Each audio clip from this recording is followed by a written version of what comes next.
Assalamu alaikum. On se retrouve pour le cours numéro 7 avec 4 nouvelles lettres. Et là, tu vas être super contente puisque ce sont des lettres qui existent en français. Donc au niveau de la prononciation, elles sont plutôt cool. Mais aussi au niveau de l'écriture, elles sont plutôt sympas parce qu'elles sont toutes différentes. Voilà. Et je précise qu'elles s'accrochent toutes. Donc ça aussi, c'est non négligeable. Donc on commence par la lettre Kef. Alors elle est toute mignonne, c'est un crochet, voilà, avec un petit 2 à l'envers à l'intérieur, que l'on appelle Hamza, que l'on étudiera un peu plus tard. C'est pas l'essentiel, mais il faut savoir que quand la lettre Kef est ainsi seule, c'est son écriture.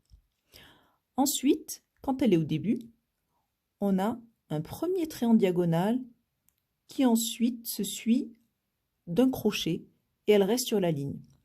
Elles font partie en fait elle fait partie des grandes lettres. C'est comme ça moi que je les appelle. Donc ensuite, quand elle est au milieu, elle a un crochet au début. On retrouve la lettre Kef donc du début avec un crochet. Et à la fin, ce qui est aussi cool, on retrouve la lettre quand elle est seule. Donc c'est vraiment la même, on lui rajoute juste son petit crochet. Et donc Kef, son équivalent, donc Kef, c'est un K. Voilà, c'est l'équivalent du K ou du C. Voilà, selon les prononciations, hein, en cacahuète. Voilà, c'est vraiment la même lettre. Il n'y a pas de souci à se faire de ce côté-là. Ensuite, on retrouve la lettre Lem. Donc elle commence, elle est très haute en fait, elle fait plusieurs interlignes et puis ensuite elle descend, son crochet descend sous la ligne et elle revient sur la ligne. Ensuite, le lem, ce qui lui arrive, c'est qu'en début et en milieu de mot, il perd son crochet et il reste sur la ligne. Il commence dans les interlignes du haut, hop, et on reste sur la ligne et on l'accroche. Pareil pour le milieu, avec son petit crochet devant, petit crochet derrière. Et en finale, le bouquet, on retrouve la lettre entière avec son crochet sous la ligne. Donc, lem, lem. Donc, tout simplement, c'est la lettre L en français. Elle est aussi légère et aussi simple qu'elle. Là, on est vraiment dans des lettres légères et qui sont connues en français. Donc, pas de difficulté de prononciation, on ne force pas. Alors, ensuite, nous avons Mim, qui est très mignonne. D'ailleurs, c'est la première lettre de mon prénom. Mon prénom, c'est Melika. Et si on regarde bien avec ces 3 lettres, on peut faire mon prénom. Il manque des petits détails, mais Mim, Lem et Kef. Petite parenthèse, il faut bien que je m'envoie des fleurs de temps en temps. Donc, ce qui se passe avec la lettre Mim, c'est qu'elle perd son petit crochet qui va sous la ligne. Hein, c'est un petit peu comme pour le lem. On retrouve la petite boule du Mim et son petit crochet. Et au milieu, crochet du début, crochet devant, pardon, crochet derrière, et sa petite boule qui ne change pas. Et à la fin, on retrouve la lettre comme elle était quand elle était seule.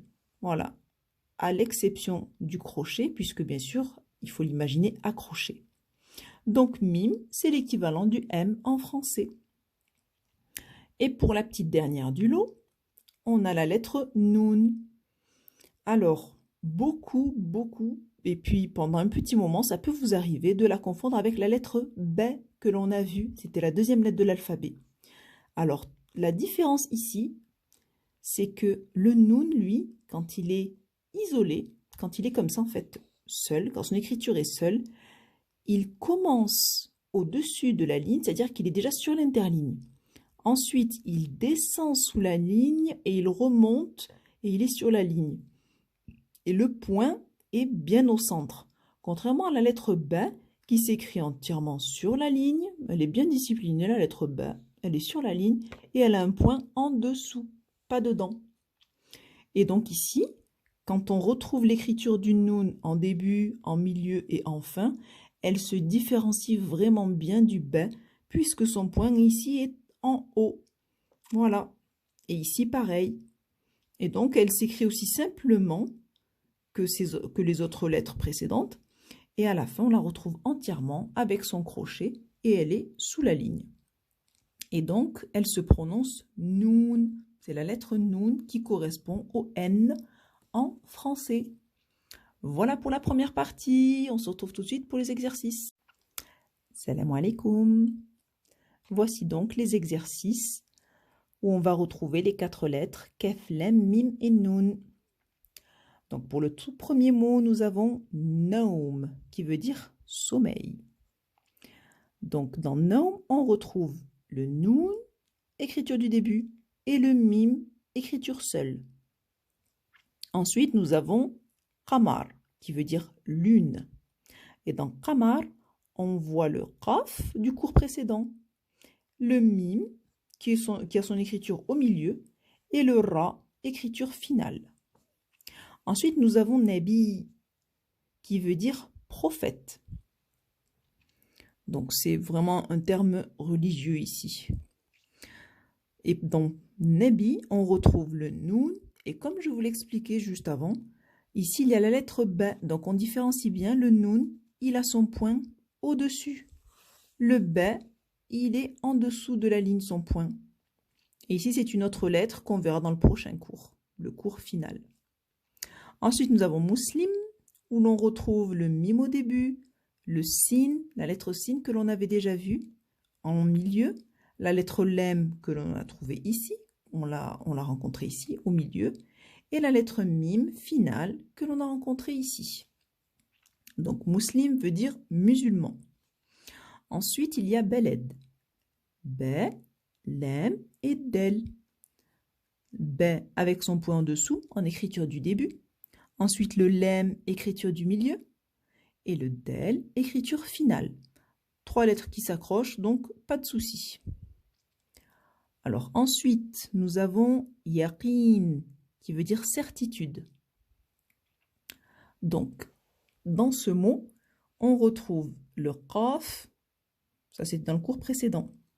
On retrouve le qaf, écriture du milieu, et on retrouve noun, écriture finale. Voilà, on le retrouve en entier avec son petit crochet, tout mignon. Voilà, et le point bien au milieu de la lettre. Ensuite, nous avons rasoul, qui veut dire messager. En premier, on a le ra, qui bien sûr ne s'accroche pas, monsieur. Ensuite, on retrouve sin, qui est donc en écriture du début. Cette lettre, puisqu'elle ne s'accroche pas, on retrouve le lem complètement seul, comme ici. Voilà, isolé le pauvre. Ensuite, on a shirk, qui veut dire association. Alors, on retrouve shin, elle a 3 points. On retrouve le ra et on retrouve kef. Et puisqu'elle est toute seule, elle a son écriture entière, comme on a pu la voir ici quand elle est seule. Voilà, donc il n'y a pas de crochet, rien du tout. Elle est vraiment toute seule. Ensuite, on a menzil, qui veut dire maison. On retrouve le mim du cours, le noun avec son point au-dessus. On retrouve le zey et on retrouve lem en écriture isolée. Ensuite, monter, qui veut dire obéissant. Mim, ta et ain. Mim, lettre du début, écriture du début. Le ta du milieu, qu'on a vu dans les cours précédents. Et ain, son écriture finale, qu'on a vu dans le cours numéro 5, juste avant.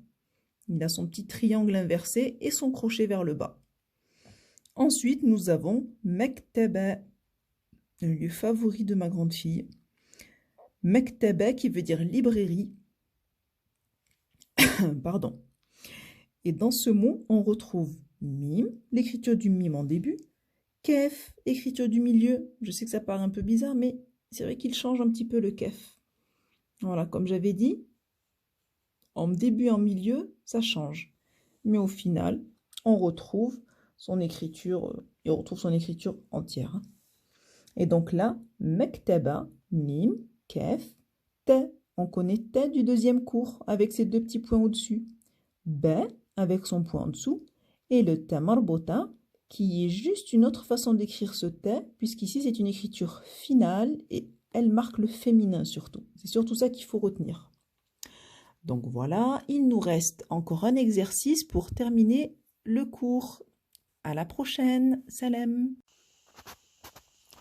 Voici le dernier exercice du cours numéro 6, pardon, le cours numéro 7 avec Kef, Lem, Mim et Noun. Donc on va commencer l'écriture. Comme j'ai dit, Kef et Lem, ce sont de grandes lettres, donc on les commence bien en haut, faut pas avoir peur. Hop, avec un petit crochet là, et le fameux petit 2 à l'envers. Alors je vais le faire rapidement ici, le petit 2, mais là je vais vous le faire en grand format. Hop, voilà, en fait il est comme ça. Et en fait il est à l'intérieur de la lettre. Il n'a pas de signification particulière, en tout cas pour l'instant. Voilà, tout ce qu'on sait c'est qu'il est à l'intérieur. Beaucoup de lettres ont quelque chose, il y en a qui ont un point à l'intérieur, il y en a qui sont vides. Kef, il a décidé de transporter un petit signe. Voilà. Donc elle est plutôt simple à écrire. Voilà, je continue. Je suis bien dans ma lancée. Voilà pour la lettre Kef. La lettre Lem, qui fait donc aussi partie des grandes lettres, on la commence, si vous voulez, même tout en haut du carreau. Hein. Voilà, pour bien la faire. Voilà, et je termine sur la ligne. Je commence tout en haut, je descends sous la ligne un petit peu et je remonte. Voilà, elle n'est pas très compliquée non plus. Voilà, et même à retenir, elle fait partie des lettres qui sont aussi faciles à retenir qu'à écrire. Voilà. Ensuite, nous avons la lettre Mim. Alors, Mim, ça va être un petit peu plus complexe, c'est-à-dire qu'il faut vraiment bien suivre le mouvement. Alors, elle a une boule, on commence par faire en fait la boule. Ensuite, elle a un petit crochet, puis ensuite, elle descend sous la ligne. Donc, la boule, bien sûr, je fais bien attention de suivre le sens de l'écriture. Je la commence à droite et je la continue vers la gauche. Je reviens un petit peu dessus et je descends. Je vais refaire le mouvement plusieurs fois. Donc, je commence par faire ma boule, je vais vers la gauche, je reviens et je descends. Voilà, j'ai toujours dit qu'il faut faire attention quand on écrit une lettre de ne pas soulever le stylo ou le crayon jusqu'à ce qu'on ait terminé en fait la lettre. Et c'est à la fin qu'on fait les accompagnements, le trait ou comme là pour le kef, le petit 2 à l'intérieur. Donc je continue, je commence à droite ma boule, je reviens dessus, petit crochet et je descends. Je le fais un peu plus vite, hop, voilà. Et voilà. Ça c'était pour la lettre Mim. Et maintenant la lettre Noun. Elle est toute mignonne la lettre Noun. Je sais pas, on dirait un petit truc recroquevillé, un petit insecte, ou je sais pas. Imaginez en tout cas un petit truc mignon et sympatoche. Voilà, ça fait aussi penser un petit peu à un nombril. Petit nombril de bébé. Alors, je commence à la première interligne. Je descends sous la ligne et je remonte avec le petit point au milieu. Je continue dans ma lancée. Hop. Voilà, plutôt rapide à faire. Toute mignonne avec son petit point. Voilà. Voilà, c'est pas très compliqué pour cette lettre-là. Et là maintenant, c'est le fameux assemblage, mon addition préférée parce que c'est pas des mathématiques. Alors, j'aime bien ça. Donc nous avons Noun, il faudra faire attention à l'écriture du milieu, Mim, écriture du début, Mim, écriture du milieu, Lem, milieu, et le Kef, écriture finale. Et pour l'autre ligne, c'est Kef en début, Noun au milieu, Mim au milieu, et Lem finale. Alors, on commence par le Noun, le Mim, il faut repasser en fait sur la boule, le Lem, et je termine par Kef, j'étais obligée là de soulever. Hop. Alors là c'est sympa par contre parce que ça a un sens, c'est Nemliku par exemple, Nemliku qui veut dire nous possédons, donc c'est plutôt cool là. Allez, je le fais encore une fois. Noun, Mim, Lem, Kef. Noun, j'oublie pas le point au-dessus. Et pour le Kef, j'oublie pas son petit signe à l'intérieur. Voilà. Et maintenant, Kef, Noun, Mim et Lem. Alors, le Kef du début.